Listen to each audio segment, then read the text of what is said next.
दोस्तों ऐसा आपने अक्सर देखा होगा कि भारतीय नोट पर मैं धारक को इतने रुपए अदा करने का वचन देता हूं लिखा होता है। लेकिन क्या दोस्तों आपने कभी सोचा है कि यह वचन किसका होता है और यह क्यों लिखा होता है? यह सवाल आपको इंटरव्यू में भी पूछा जा सकता है, इसलिए आपको इसका जवाब जरूर मालूम होना चाहिए। अगर आपको नहीं पता है तो आप इस वीडियो को जरूर शुरू से लास्ट तक देखिएगा।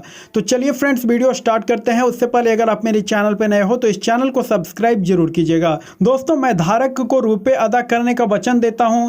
दोस्तों, यह वाक्य आरबीआई गवर्नर की शपथ होती है। इसका मतलब यह होता है कि नोट की कीमत देने का दायित्व आरबीआई के गवर्नर का है। आपको बता दें कि भारत में नोट छापने का काम रिजर्व बैंक करता है। 1 रुपए को छोड़कर सभी नोटों पर आरबीआई गवर्नर के हस्ताक्षर होते हैं। दोस्तों, भारत में मुद्रा और बैंक से जुड़े तमाम नियमों और कामों को केंद्रीय बैंक यानी कि भारतीय reserve bank of India RBI देखता है।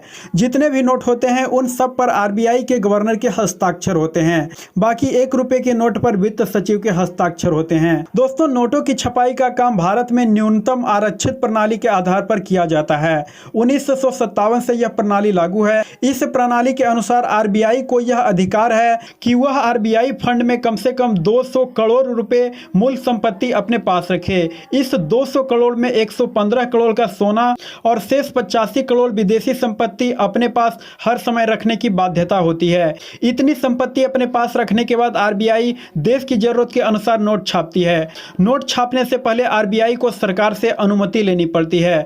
दोस्तों, नोट पर मैं धारक को इतने रुपए अदा करने का वचन देता हूं लिखने का मतलब होता है कि आरबीआई आपके उस नोट की कीमत का सोना अपने पास रिजर्व रखे हुए है। अगर आपके पास 100 रुपए हैं तो इसका मतलब है कि आपके 100 रुपए की कीमत का सोना आरबीआई के पास रिजर्व है और सुरक्षित है।